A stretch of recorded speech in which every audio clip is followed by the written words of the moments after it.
November is just around the corner, and that means the 16th Annual National Podcast Post Month is fast approaching. Hi, I'm Jennifer Navarrete, founder of NaPodPomo, and I'm inviting you to join the 30-day Global Podcasting Challenge.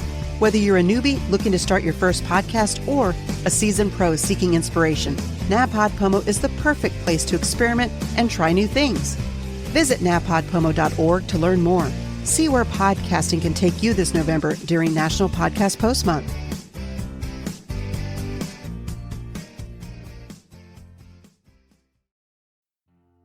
I always tell people it's like the easy part is writing the book. The hard part comes after you're done. Because usually we all enjoy that writing process so much. That's not that hard for most people. But once you get done trying to get it published, getting the right cover art, finding your market, connecting with that market, actually getting them to engage with you, that's where all the really hard work is. And if you can afford it, get a publicist, because that makes it a lot easier. They will go out, they will find podcasts for you to be on, they will find people to send your media kit to and get you noticed. But if you can't afford that, then you need to do a lot of legwork yourself. You need to start contacting podcasts. You need to start talking to the people who own your local bookstore. Talk to the library and see about doing a reading at the library. I mean, get them to put your books on the shelves in the library. And there's just so many little things that you can do. There's like the little free libraries in a lot of people's neighborhoods. Go put your books in there with a note. It's like, please read this. Go put a review up on Goodreads if you liked it. You know, here's my email address. Contact me. Let me know what you thought. You know, get ARC readers. You can go onto like Facebook and find groups of ARC readers and connect with them. Have them build a street team of ARC readers who will read your book and post reviews of it everywhere.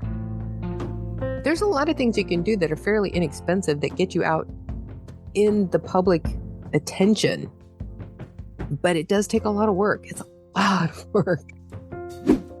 Okay, everyone, welcome back to Living the Next Chapter.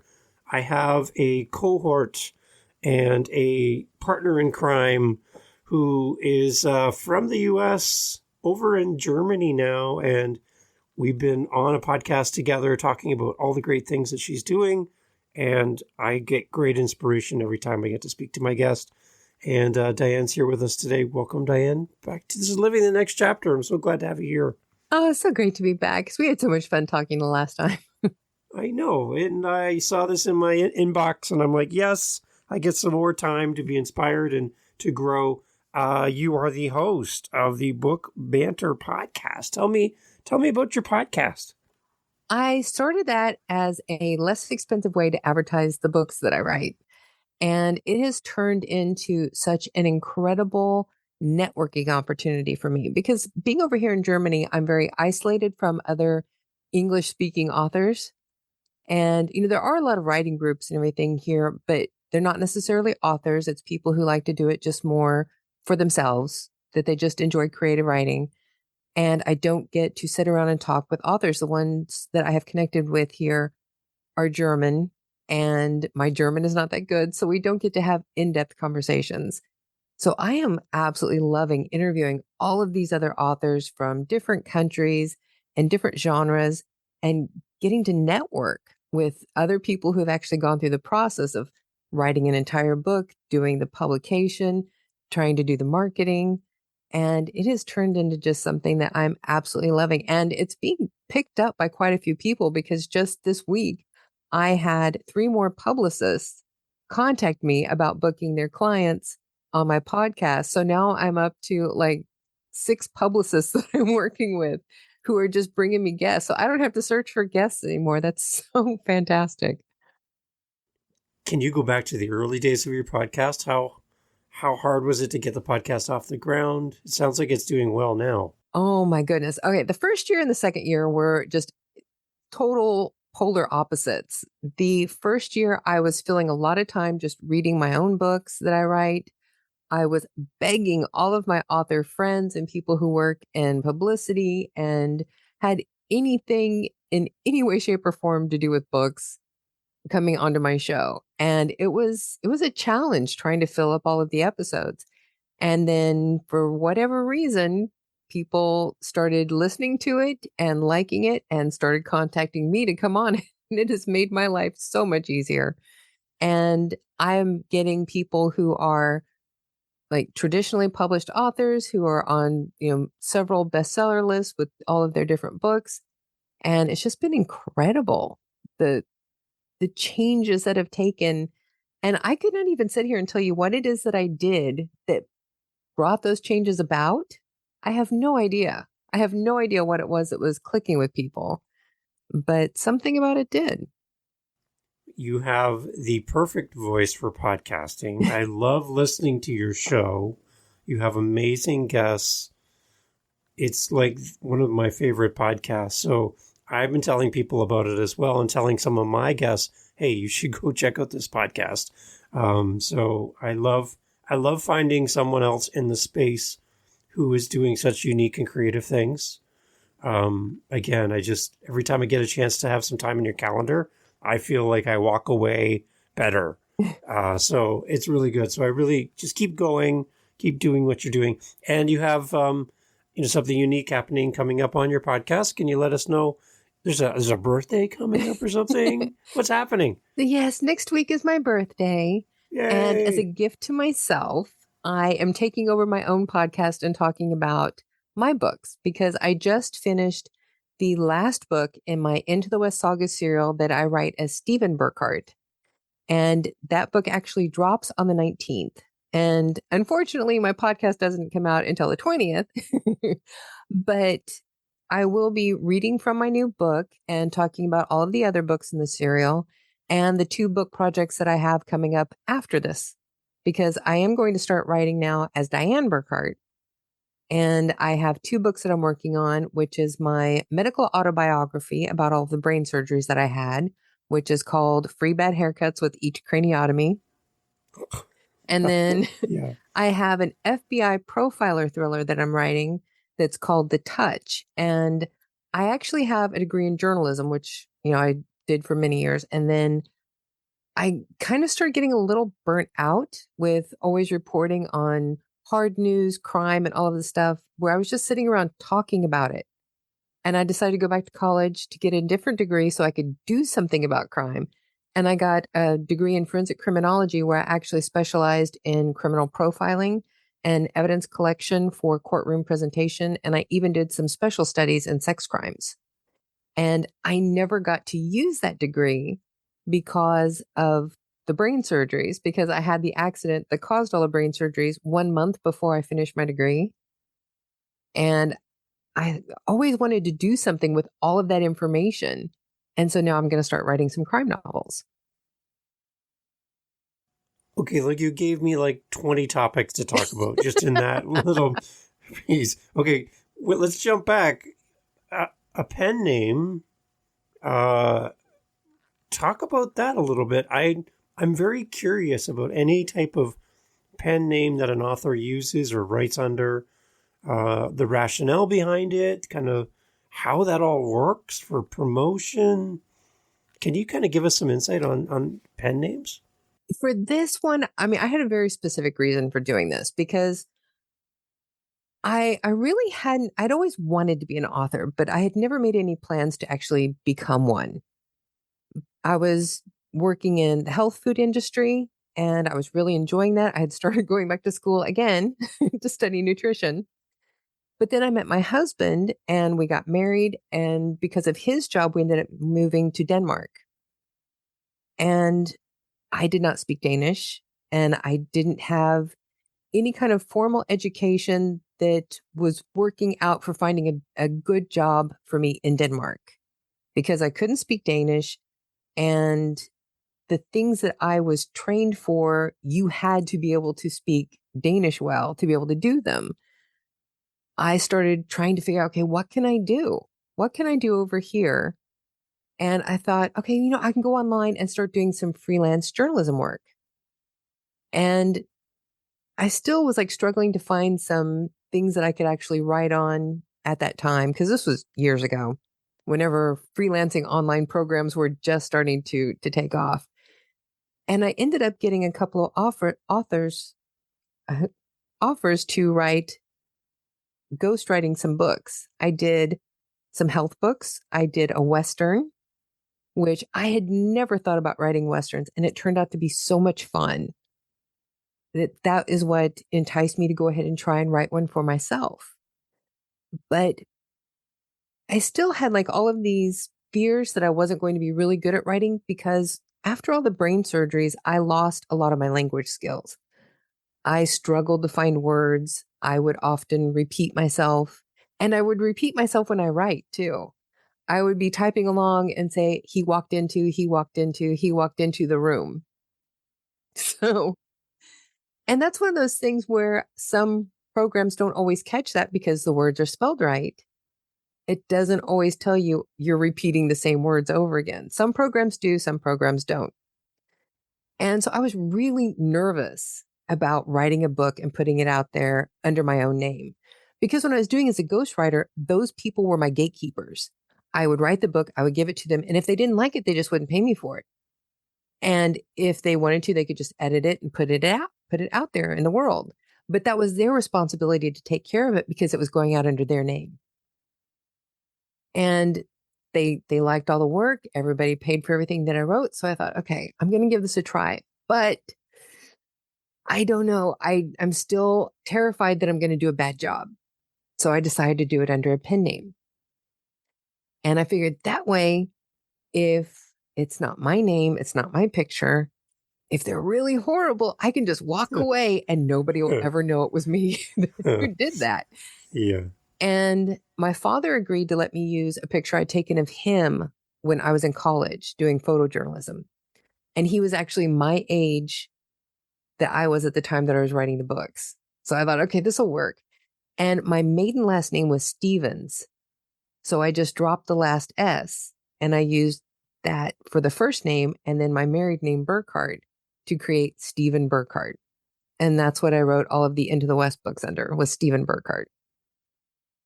And my dad's picture is the face of Stephen Burckhardt. And it works out great because my dad's name is Steve. So okay, so how do you, under a pen name, how do you do your promotion? You can't really do a book signing in a little bookstore and sign autographed books and talk to your community. How I have no idea. How do you even do that? I didn't. Basically, the only kind of advertising that I did for the first 5 years that I was working on this series was just, print ads up on my social media. That was it. That was all I did. Every once in a while, I would get a request for an interview somewhere, especially once the first book won a couple of awards for historical fiction. But I'm like, how is this going to work? It's Stephen Burckhardt who writes these books, but I'm Dianne Burckhardt, and it's really obvious that I'm not a guy. And I had talked to my dad, because since he reads all the books, I'm like, you could actually go do the interview for me. But my dad hates public speaking, and he was just like, absolutely no, I'm not doing it. There's no way. That's an interesting situation to be in. You're getting awards, you're being noticed, you're asked to speak and do all these things.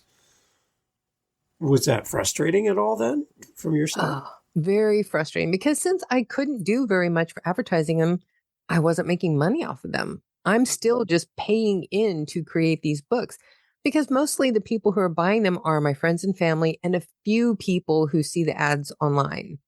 I have not made a profit off of any of these. It's all more just a passion project that I'm paying to do. It's like an expensive hobby. But the last few years, I have started letting people know, it's like, yeah, okay, Stephen Burckhardt is a pen name. And then it's like, yeah, okay, Stephen Burckhardt is actually my pen name. It's me who's doing it. And now I'm starting to actually put things up online that says, like Dianne Burckhardt writing as Stephen Burckhardt. So it's starting to come out a lot more.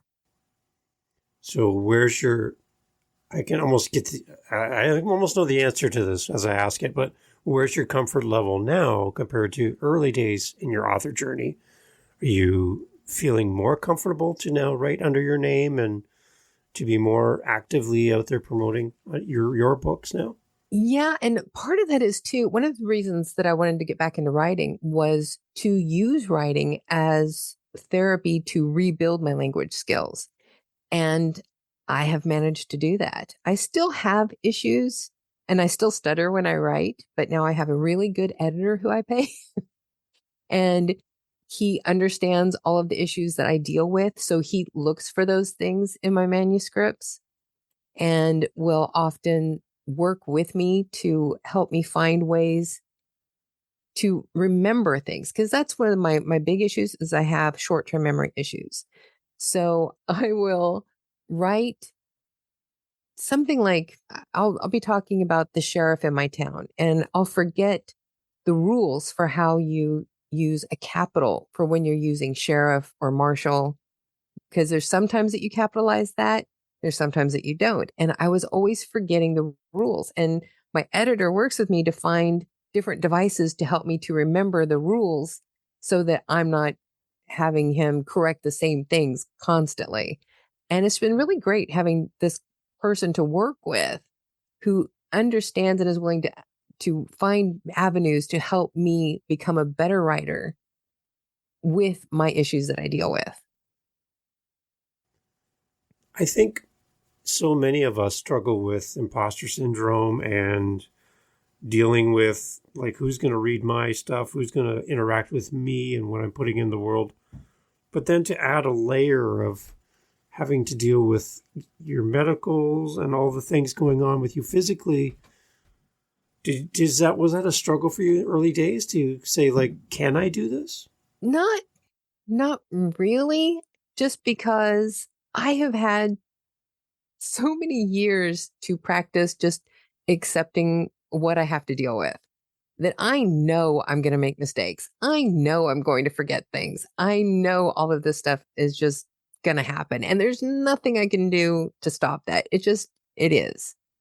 It's kind of like if you're tall, spending your day worrying that you're so tall, you know, there's no point in it. It doesn't help. It doesn't change anything. You're going to stay tall, you know, and that's the same thing with this. I know what my limitations are. I know what my challenges are, and I just find a way to work around them and go on with there and don't bother about worrying about it because there's no point. There's no point to worry about how it's going to be perceived because I can't change how anybody perceives what I do. That's their issue. I just have to do the absolute best that I can, work on my craft, make sure that what I'm putting out into the world is good quality work, and then let everything fall as it does after that. I love that answer. I really do. I really do. Talk about the new book. Talk about the story. What are we going to find when we crack open this new book that's coming? What can you give us some insight to some of the characters and what's going to happen here? Well, this whole saga is basically a family drama. There is the McBride family who is central to this entire story, but then there's all these extra characters on the side who come in to play in different books. But the story follows Margaret McBride and her children, Elizabeth and Connor. Margaret is a young widow in New York City in 1859, and she just cannot handle taking care of herself and her family on her own. So she turns her children over to the Catholic Family Aid Society in New York City for them to be placed into another home because she's just heartbroken watching them go to bed hungry, not being able to keep them in good health. And so she does the ultimate thing and gives them to the orphanage so that they can be taken care of by somebody else. And she assumes that since it's her Catholic Church that runs this Foundling Aid Society, that they will just be adopted in her area and she could maybe watch them grow up from afar. But the children end up being put on the orphan train and taken out into the Wild West. And she is just heartbroken and she almost dies of heartbreak. But luckily she survives and she finds good people who help her to carry on. her children are taken to all of these different towns and meet different prospective parents, and things happen along the way with the people and the other children on the train. And the whole story follows them getting into a home in the Kansas territory, and then how their lives progress from there. And then the very last book that comes out, which is the one that drops on September 19th, which is the Into the West Family Ties. And it wraps up this whole saga. It brings everybody's stories to a very satisfying ending, who my editor even told me brought a few tears to his eyes when he read it. Nice. That he thought that it was just so beautifully wrapped up that it leaves you feeling very satisfied that there are no loose ends anywhere. Everybody has a good conclusion to their storyline. So what was the impetus to even write this saga? Where did the idea come from? I had a friend, and I can never remember if it's her mother or her grandmother, but one of them came to Kansas on the orphan train. And she Really? had told me some stories from her relative that they did not have a good experience, that they were basically adopted as an indentured servant to the family. And when the parents died, she did not inherit anything. It was her and her brother. And he was like, I'm not sharing anything with you either. I don't care that they didn't leave you anything. And it was just so heartbreaking. So it made me look into the orphan train experience. And there's actually an orphan train museum in Concordia, Kansas. And my mother and I took a weekend trip and went up there. And it's an amazing place. They have all kinds of displays. And you can even go up and listen to some of the orphan train riders telling their own stories. And it's just the history from the United States at that time. And they actually used these trains for quite a while. It was just incredible, the things that a lot of these kids lived through. Some of them found great homes. Some of them were basically farmhands, that they were just adopted farmhands. And I was really fascinated by this history in Kansas. Then plus my dad and his sisters spent a few years in a children's home in Tulsa, Oklahoma when they were very young. Their parents got divorced. And at that time, single fathers were not given custody of children, and their mother was deemed not fit at that time to take care of them. So they were put into this orphanage for a few years until my grandfather got remarried. And one of the scenes in the foundling home actually comes directly from something that my dad told me happened to him in the children's home in Oklahoma.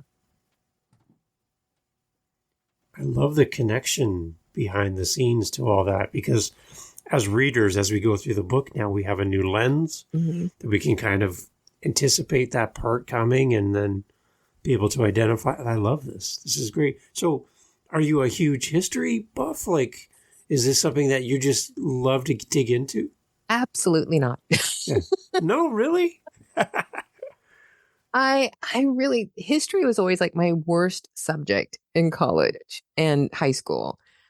I'm fascinated with history, but I'm not really good at it. I have to do a lot of research, and I have like notebooks full of information that I have had to research to make sure that this is accurate. I mean, I would even research down to, in my saloon, the saloon keep was giving sparkling water, like carbonated water, to the kids that would come in.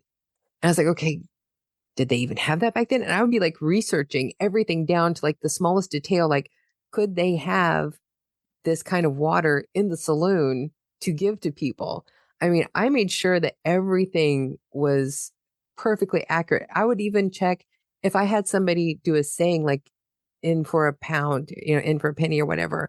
I would check those sayings to make sure that they were used at that time. So it is historically accurate throughout the series. From a non-history buff. I like that. I'm not a history buff, but I'm really good at research. Yeah. So the book's coming out. It's the last part of the series and kind of wraps everything up. My podcast is called Living the Next Chapter. So I have to ask, even though the book's not out yet and we're getting there, what is the next chapter for you then? Like, there's got to be something next for you. There has to be. I've already started outlining the next two books that I want to work on as Dianne Burckhardt. And I'm trying to write 2 books in tandem. One's a fiction book and one's a nonfiction book. And I figured maybe since they were so different, it might be easy enough for me to do them both at the same time. We'll see. I might end up having to do them one after the other. But one of them, the nonfiction, is my medical autobiography that talks about the accident I had, the neurological conditions that I have, and what I had to go through for recovery, because next year is actually my 20th anniversary since my last brain surgery. And I honestly, whenever I was in the hospital the last time in October, because it'll be 19 years next month, my doctor did not expect me to live. They were pretty much, they had told my parents, come in and say your goodbyes. She's not leaving the hospital. So and I actually did die for a little while, but obviously it didn't take. Everyone just went, wait a minute. What did Dianne just say? Yeah, I heard it too. Can we pause there for a second? You said that you died. Mm-hmm. Okay. Just a few minutes. Just a few minutes. Okay. That's a book right there. Mm-hmm. You know,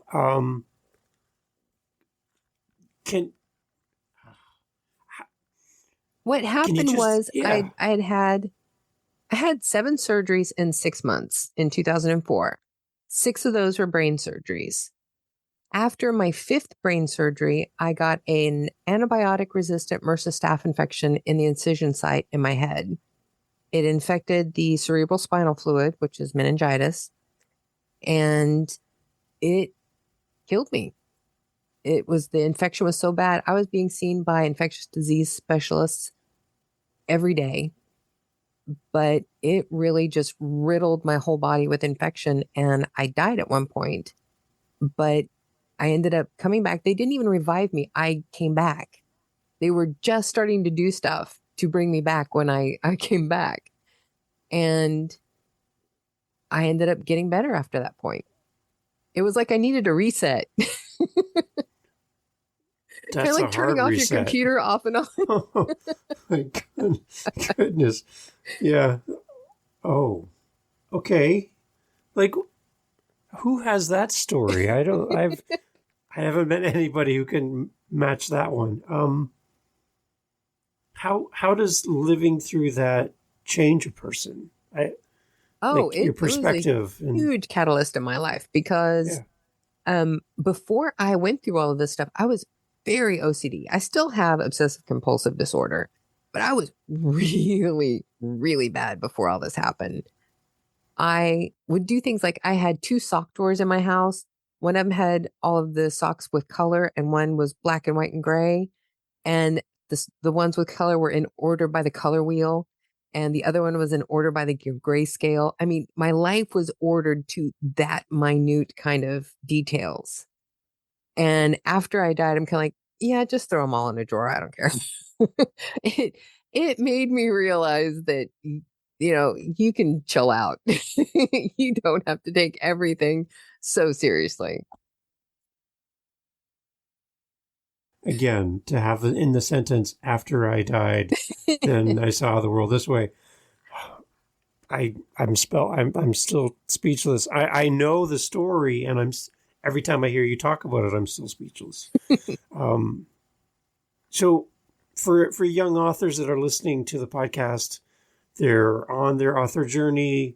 They maybe struggle with a little bit of insecurity about writing their book, or they're just trying to find their way. From your perspective, with all of the things you've done, and on top of that, all of the amazing authors that you've interacted with on your podcast, in your world, give us some ideas for a young author that is new to this whole thing and looking for some inspiration, some guidance.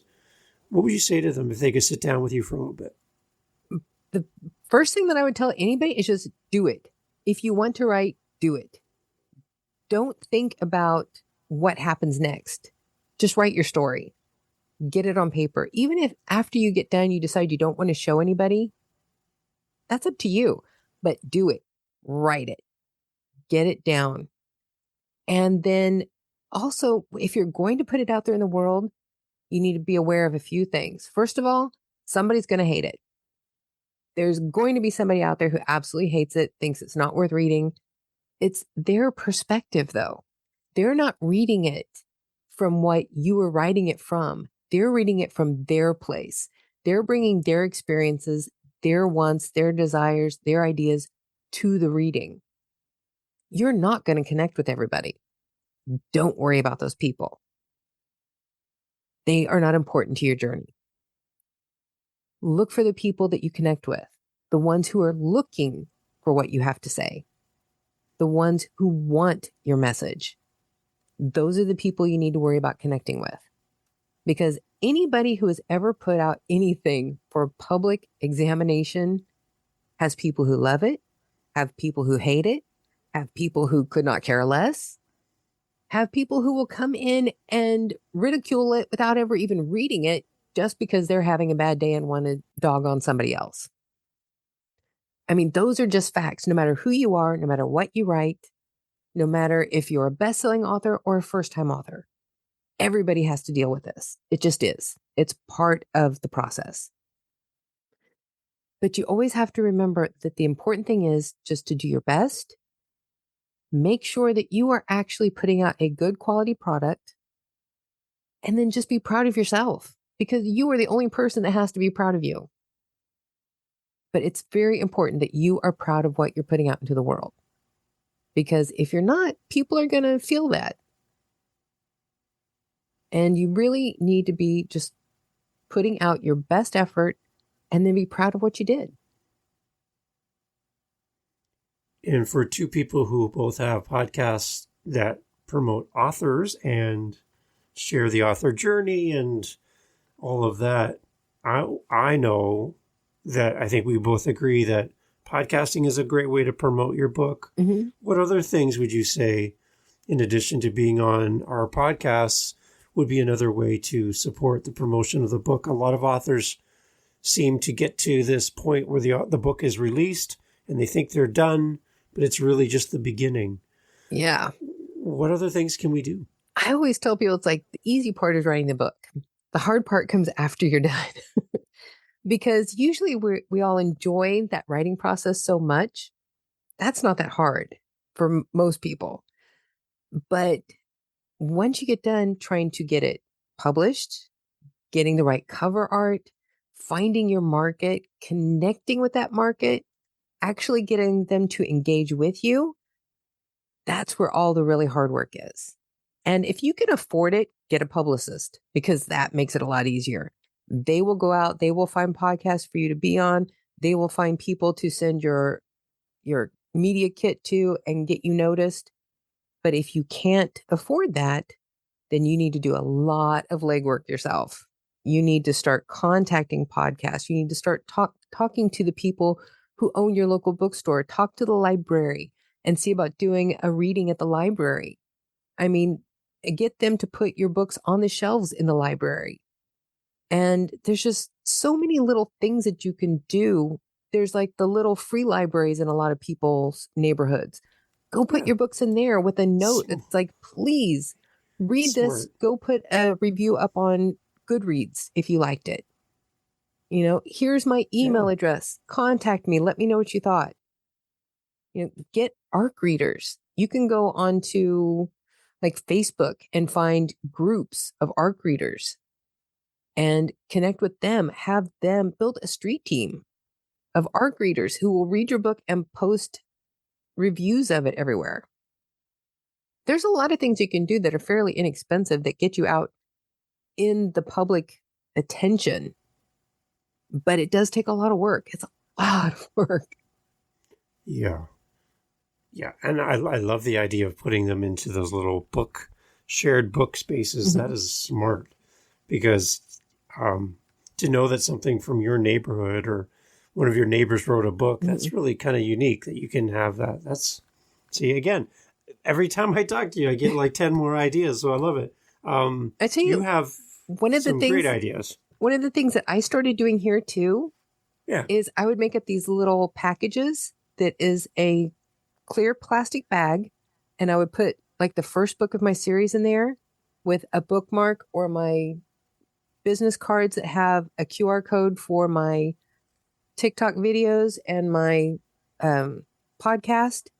And I would go put like a sticker on the front that says smile package free book inside. And I would just leave them places around town, like leave them on a park bench, leave them at the train station, leave one just in my neighborhood for people to pick up, go, there's all these little walking paths along the Rhine with park benches, go leave one there. And it's just a little note that says, this is a smile package. Here's a free gift to make you smile today. It's great. Have you had any response from that, from people who picked it up and responded back through the email? I've had a couple, just a quick little emails that they picked it up and liked it. Nice. Amazing. What about the whole social media game? What's your thoughts and any learnings from your perspective on promotion on social media? I have not had a whole lot of response from some of the social media. It's like I've kind of given up on, was it Twitter or X, whatever it is now? Whatever it is now, yeah. Yeah. It's like it's still in my automatic posting feed for some of my blogs and things like that, but I don't actively use it anymore. I'm much more active on TikTok because there are so many authors and ARC readers, and it's just such a huge connection for people on there. I have gotten some great author guests from their TikTok videos. I'll be scrolling through and find some just really interesting videos, and I'll send them a message, and then they come on my podcast. It's been a lot of fun. Then some of the authors on there get so imaginative with their videos. It's incredible. There's JC Fuller, who writes mysteries, and my husband and I will sit together to watch her videos because they are just so funny and so imaginative, and they're like her books. I even bought her book because of that, and she's just really fun to watch. Nice. And there's so many people on TikTok like that. Yeah, it's I love how they reward creators there. They're really good to get your content out there, and I love the interaction. It's amazing. Yeah. So it's been fun. I love it. What other tips from a podcaster's point of view? What makes a good guest for you on your show as an author? How can an author prepare and have a good experience on a podcast? What would you give them as advice as a guest? I tell you, one thing, definitely be able to describe your books, because it is really interesting how many people struggle to tell somebody what their book is about. They'll, have to pause and really think about it. It's like, just write up a little blurb that you keep next to your desk or something so that you can practice that every once in a while, so that you can be able to very seamlessly tell somebody about what your book is about. And make sure that you have something. If somebody asks if you want to read from your book, have a passage that you read for everything, if you go do a book signing or you go do an interview, have a passage that that you could read a little bit or a lot, depending on what they need. But have it ready to go anytime you do an interview, just in case they ask. Nice. I like that. What about your thoughts about audiobooks? How do you feel about those? Oh, I actually have created a sample audiobook for my first book in my series, just trying to learn how to put together an audiobook. And it's a free giveaway on my website, but I absolutely adore audiobooks. They can really bring in a lot of followers for different genres, because people do like audiobooks. You can listen to them in the car. You can listen to them while you're at work. You can listen to them, so many places. But for indie authors, it is very, very expensive to create an audiobook professionally, because you have to hire the talent to read it if you're not going to do it yourself. You have to get the studio time to do it. And just the whole production is really expensive. And if you want to do it in different languages, then you might as well just double and triple the cost. I mean, the cheapest one that a friend of mine told me, it was about $3,000 per book. So they are very expensive for indie authors to produce, but they can also bring in really good revenue for you if you can afford that first payout. On top of everything else you're paying for as an author, that's another whole level, right? Yeah, that's one thing I don't think a lot of people realize. It's like for me, I've put out 7 books now, and I'm working on 2 more. I've got the podcast, I'm doing the magazine, and I'm paying for website hosting, domains. We had to just spend like 300 euros on the flipbook program for the magazine that I'm going to be putting out. You know, you have to pay for people to design covers, to do editing, to do, just everything that goes along with this, buying the lighting and the mic equipment, the interface to do the podcast and the programs to edit. And whenever you don't have any income coming in and you're just constantly paying out all of these outgoing expenses, it can really start to get very draining. Like I don't even know how many times I will sit down with my husband and say, do you want me to just stop this and just go get a job? Just someplace that's actually bringing in money and not doing this. And he's like, not yet, because we discussed before I started all this that there would be so many years that there would not be an income because you have to get set up. You have to get known before you really see an income. And so I still have a few more years before I have to worry about that. But for me, it's just so frustrating to keep paying out constantly to produce this stuff because I love doing it. But it still can get kind of depressing every once in a while whenever I'm sitting there balancing all of my financial sheets and I'm just like, yeah, I want to see more money coming in. yeah. Before we jump to your magazine, I want to talk about that because I think that's brilliant. But again, tell everybody more about the podcast, where we can find the show, and your website and all that great stuff as well. And then I want to jump in and talk about the magazine as well. So, well, thanks to another author, I have learned to make everything very simple to find. If you put in @BurckhardtBooks, you can find just about everything. The website is BurckhardtBooks.com, and the podcast is Book Banter with Dianne Burckhardt. If you search most of the major podcast hosting sites, you can find it. It's also on our website. It's just BurckhardtBooks.com/podcast. You can find all of the episodes there. Or our host site is Buzzsprout. So it's bookbanter.buzzsprout.com. And you can find all of the episodes on there. Amazing. So you mentioned the magazine to me, and I can't stop thinking about it. I think it's brilliant. I know it's early days and you've got lots of work ahead of you, but can you give the authors an idea of what you're planning in support of your authors on your show? I think you have a gem of an idea. I am extremely jealous, and I can't wait to see the final product. But can you talk about this magazine idea? I started thinking about, with the podcast, since I do audio only, that cuts out a lot of people, because if you can't hear, or you have hearing problems, or you just don't like listening to podcasts, I'm not going to be catching you in my audience. So I was trying to think of another way to bring my authors that I'm talking to the market. And so I decided to do a flip book magazine called Book Banter Magazine, which is a companion to Book Banter with Dianne Burckhardt, the podcast. And our first issue comes out on October 1st. It's going to be a Halloween spooktacular. And I know that's tacky, but I don't care because I love Halloween. So I'm going to have fun with it. And my feature author, because I want to put something that is exclusive to the magazine in every issue that makes it special and separate from the podcast. But my feature author is an interview with Mercedes Lackey.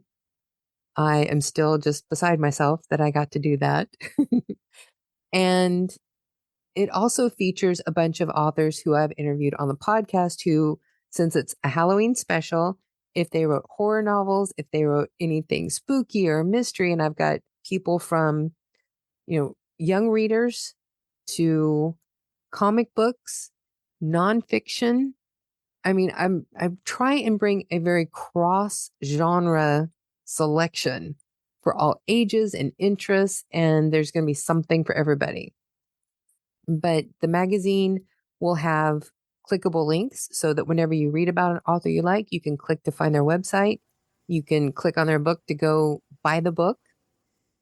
And everything will have their most recent work or anything that's tied to the topic for that magazine. And it's going to be, I'm going to try to set this up where I'm doing monthly. Wow. And then right before Christmas, I want to put out a special edition of this that is a book buying guide that will have a page for every author who has been on my podcast since season 1, since we have never done this before. And then going forward, it will be a book buying guide for each season of the podcast. Smart.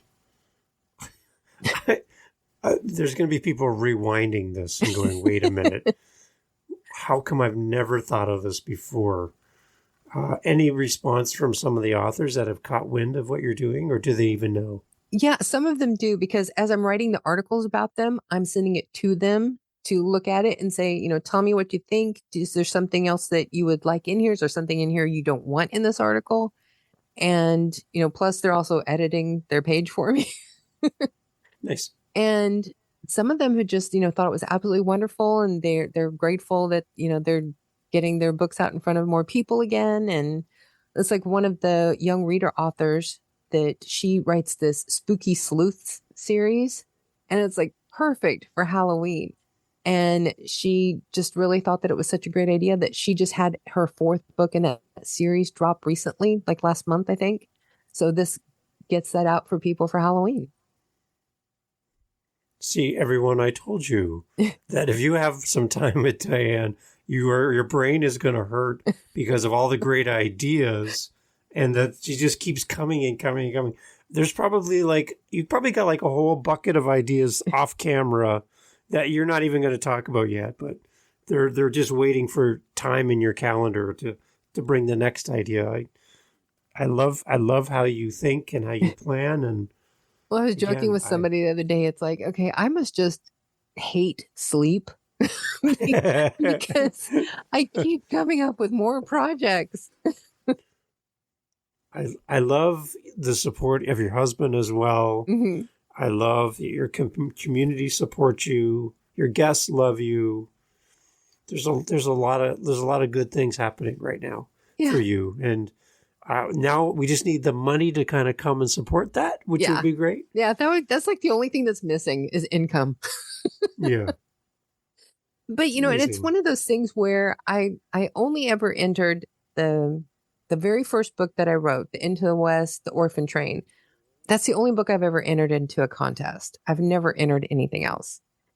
And I keep thinking I need to start doing more things like that, entering contests and, starting doing more interviews and things to get people to notice that book series is there. Because even though I don't have very many reviews on my books, the ones that I have are good. The one person who rated me the lowest, it was so funny because this series I actually advertise as a novella series. They're short reads for busy people. They're all about like anywhere from 150 to 250 pages. So it's not like a huge novel. And they're cliffhangers. They're a cliffhanger series that's based on the old movie shorts that they used to show in movie theaters before the main feature, like The Lone Ranger or Red Rider, those kinds of things. And whenever the book ends on a cliffhanger, then the next book in the series goes back before the cliffhanger, retells the ending from a different point of view and gives you a new perspective on that. And then it goes on from there. And the guy who left me like a 3-star review, he said, too short, ends in a cliffhanger. And I was like, okay, he actually just graded me down for giving him exactly what I tell him he's going to get. And this is one of those things where I always tell people, don't worry about reviews, because you're always going to have people who love you. You're going to have people who hate you. You're going to have people who don't care. Here, this guy actually have that review up on the wall to remind me not to take reviews too seriously. because this guy actually graded me down for giving him exactly what I said I was giving him. That's hilarious. I love that. That's perfect. And I love that you have it up there in front of you as well. Mm-hmm. That's good. That's good. I love it. Again, the podcast is growing really well. Yeah. You're coming up to your birthday episode, which is really kind of cool. You get to talk about your own book on your show, which is going to be fun. And if you are looking for guests, I forgot to tell you, the other book that I'm working on that's in tandem with the Free Bad Haircuts with Each Craniotomy is a book called The Touch. It's an FBI thriller about a woman who is a retired profiler. And one of the cases that she had worked on becomes active again. And so they come to her and they're like, we know you're retired. You don't have to come in, but can we bring some of this new stuff to you and get your thoughts on it? And so she's like working as a consultant on this story. And this was a way for me to use all of my FBI profiler information for this new crime series. And what's really fun about this is that I actually took a seminar with Robert Ressler whenever I was studying to be an FBI profiler. He is one of the 3 people who helped create the behavioral science unit for the FBI. And my regular profiling professor at my university is one of the lead detectives who helped catch the BTK killer. And I actually studied that case with him while I was in school. And he was just a fantastic instructor. I learned so much from him. And then getting to hear about how they actually solved that case whenever I studied the case file before it was solved. It was just really incredible getting to see those 2 sides of this. And I'm from Wichita, Kansas, and that's where BTK was. I remember when I was a child in the 70s, he was the boogeyman. And so it was really interesting for going to college and studying the case and then finding out how they actually ended up catching him. It was a really valuable education. Amazing. It's amazing. You have so many layers to who you are and what you know, and I just love it. I could talk to you all day, but again, we can't do that because we have things to do. You have a very busy calendar. I love it. So for your podcast, are you still looking for guests? I know you're getting a lot of guests coming to you, but if you are looking for guests, what kind of guests would be good for your show? I am trying to make sure that I have a great cross selection in all of the guests that I bring to the show. I want to have authors from all different, faiths and beliefs and genres and just absolutely everything from, I've had comic book authors. I've had nonfiction authors. I'm looking actively for cookbook authors. I really desperately want a cookbook author who might want to pair with me to work on the magazine, to have their cookbooks in the magazine as well. So, just anybody and everybody. The only thing is I try not to get like too spicy of romance, especially with their covers, because everything is family friendly that I do. Okay. And as long as it's, not anything that's too outrageous on the cover or the title, then I'm looking for romance authors too. I actually have only had like 1 romance author that I've spoken to. So I actually need some romance authors. But yeah, just anybody and everybody, as long as it's something that would be considered, family friendly, that, because there are a couple of younger people that I know listen to my podcast. So I don't want anything too outrageous, but yeah, anything that is just about any genre, I'm open to. Love it. What is your youngest author? I don't remember. I know yours beats me by quite a bit. I think mine was like 12. Yeah, mine was 5. Yeah. Yeah. I'm like, how do you write a book at 5? I have no idea. That's crazy, but I love it. I love it. I just love having time with these amazingly creative people as guests on our show and hearing the story behind the story.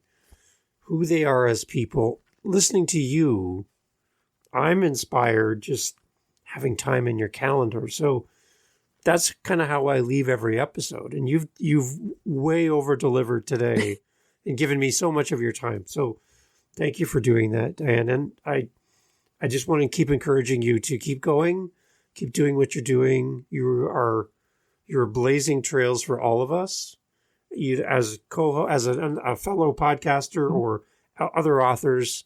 You just keep giving and giving and giving. So just want to thank you for that and for making time for me and to sitting down and just chatting today. I love it.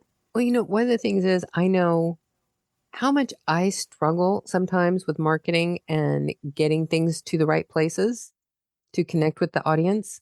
So if there's ever anything that I can do to make it easier for the next person coming behind me, I want to do it.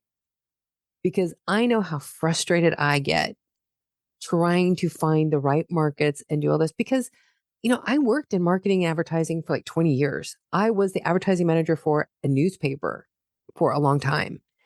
And so I know how to do this. But markets are changing daily with the internet, all the apps, all of the social media programs that keep popping up. It is a constant struggle to find where your market is now. Because where Twitter used to be the hottest thing, now people are leaving it in droves. Now, TikTok is really hot, but now there's other things that are popping up too. There's new programs every day, and it is a constant process to find where your market is to connect to them. And it can be draining. It can be so discouraging. It can make you just go, it's not even worth it. Why am I doing this? So if there's ever anything that I can do to help people find their markets and to make it easier for them when it doesn't cost me anything but some time, I'm going to do it. Amazing. Amazing. Everyone listening, make sure you go check out the Book Banter podcast. We'll have links to everything as well. You're listening to a podcast right now. Just head over there, hit the follow button, leave a review and all the things. We do that anyway. But just go over there right now and just where would they start before I let you go? What's a good episode to start on for you? Go back to the beginning, the most recent. Where do we go? Well, if they want to know about me, the very first issue is who am I? It's just talking about who I am and why I'm starting it. But some of the fun ones, if you can find, I don't remember what episode number is, but in my season 2, in Zondi, he is so much fun. I think I ended up splitting his interview into like 2 or 3 episodes because there was just so much there. He is a musician. He's an author. He's an award-winning author. He won like the Bram Stoker Award for his YA book. Owar Mosaic, I think is what it's called. Ooh, I was just reading it last night too. But he also is like a stand-in actor. He has done stand-in work on The Mandalorian, the Star Wars TV show. Wow. I mean, the guy is just incredible and he is so funny and it was so much fun talking to him. That is a great episode to listen to. JC Fuller, who I talked about, that's a mystery author, she was so much fun. If you like comic books, Francesca Maria has a great comic book series that we talk about on her episode. And gosh, and if you need something for young readers, Natasha Dean, she's the one who she writes the Spooky Sleuth series. She's got some incredible books for kids. Amazing. And then again, for the magazine, is this something we can subscribe to? How does that work? You will be able to subscribe to it. I have to get the site live. It'll be live on October 1st. And I'm going to start the week before putting up stuff all over social media where people can find it. And it'll be linked with my podcast. Since it's a companion to the podcast, I want people to be able to find it. And I will, as soon as it's live, there'll be links in the description of every podcast to find the magazine. Okay, good. Because I'll be signing up for that. So, because I can't wait to see it. You showed me some sneak peeks and I'm thrilled. So, I love it. You've given me so much time. I want to let you go because I know you got lots to do. Thank you for being you. And I hope that we get to talk more in the future. I'll keep the door open. I'd love to have you back anytime you want to come back and chat more. But, that would be great. I love talking to you. It's so much fun. Again, you make me shake my head every time I meet with you. I need to go do something today now that I've spoken to you. So I love it. Thank you so much, Dan, for being here. Thank you.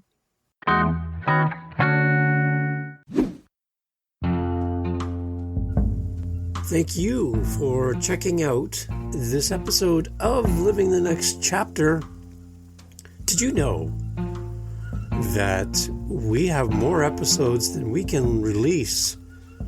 So, if you want to get the most recent episode of Living the Next Chapter and you want to jump the line, head over to our YouTube channel and make sure you subscribe, follow, ring the bell, whatever you need to do over there on YouTube, and you will get the most recent episodes of Living the Next Chapter way in advance of everyone else.